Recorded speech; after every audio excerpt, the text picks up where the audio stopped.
This is the third part of my work week series, and this is the fourth and final day of work this week.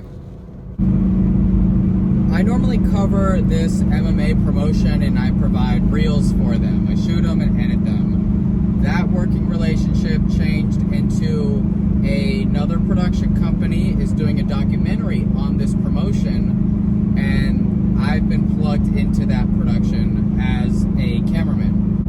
They will bring a big crew over, so they're covering 2 fighters tonight. I will film all fights, but I'm essentially working for 2 clients today. The promotion and the production company. 2 different projects.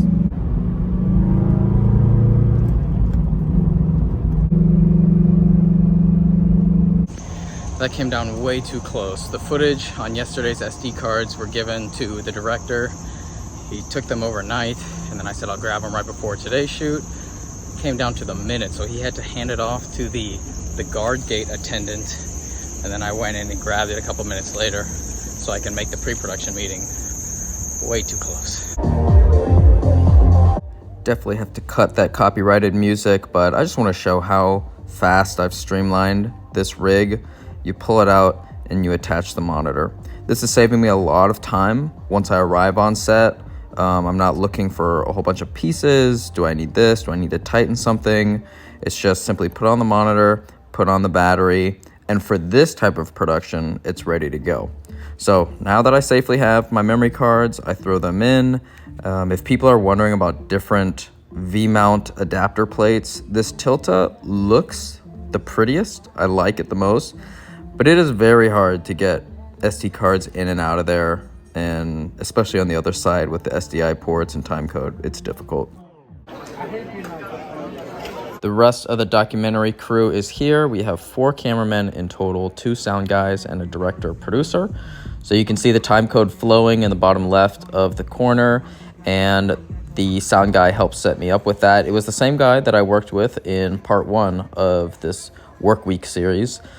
And I am shooting in 60p with sound, which is very uncommon for this production. They either shoot in 23.976 real time, or they shoot in high speed, which is 60p conformed to 24.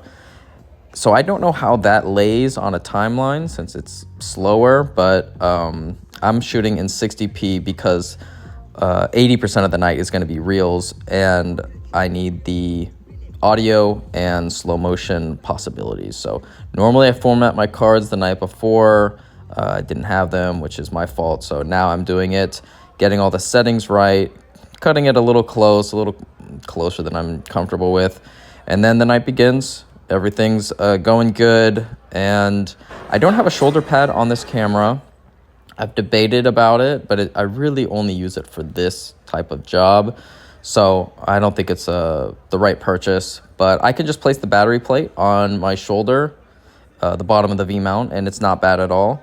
And I'm at a table, which is very uncommon because once they bring in the professional athletes, right now they're doing amateurs, then the athletic commission needs to come in and they take up all of these seats at the table. The cameramen go scurrying and we try to find a corner of the fence where we can poke our camera through. It's a little difficult, but right now I'm kind of using the table, floating my elbow across when I need to, and pivoting on it. This is actually a small cage since it's a regional MMA cage, and the ones in the UFC are much, much bigger. Quick little break, snack time. I don't know why I haven't thought of this sooner. I use these frame guides for my reels, even though I'm recording the whole image. But when I need to go back to shoot the documentary, I have to take the frames off. So I decided to put it on a hotkey, and that makes it so much easier rather than menu diving. And I want to give a huge shout out to Emmanuel, the photographer right here. I kind of got pushed out of my spot, and he saw that I didn't have the greatest vantage point and asked me if I needed, I could switch with him because he had a better spot. And I said, yes, please. I just need it for the last fight. That is the one that this documentary is covering. So he saved me and he took that lesser spot. So big shout out to him. All right, that was extremely stressful because I used all my cards up and I was hoping for a quick finish because I had 1 minute left. Ugh. But it was a fast knockout. We got it, and I still have all my media. I didn't need to format anything. But that's too close to the wire, so I'm gonna have to grab some more cards. I have 5 128 gigabyte cards, and apparently that's enough. That's not enough. That is the end of the night as far as production goes. I like this guy's big mag liner cart. He was running 2 FX6s. I think he brought in an assistant, a lot of cool gear. And I have 9 SD cards to hand off. So that is taking forever. So not only do I not have enough media, but it would be better for transfer if I had larger capacity cards. I just had an amazing conversation with the producer of this show. He's gonna pitch to Netflix in 5 weeks, and hopefully it makes it on and gets signed. I've never been a part of something with this much potential this early, and it's really cool to hear the guy behind it all talk about his work with UFC, his desire to create something that is his own. Hopefully on a upcoming vlog, I send you guys a link for a Netflix teaser, and I get a little credit at the end of the pilot. I love freelancing. You get to jump in and out of people's productions, and if you do your best, they might call you back. And we made it to the end of this series. How much do I work in 1 week? To be transparent, 4 days is a little higher volume than normal. Sometimes it could even be 1 day, but I just want to show you guys exactly how it happens. As always, if you want to schedule a consultation call, the email's in my description. We can put you on the calendar.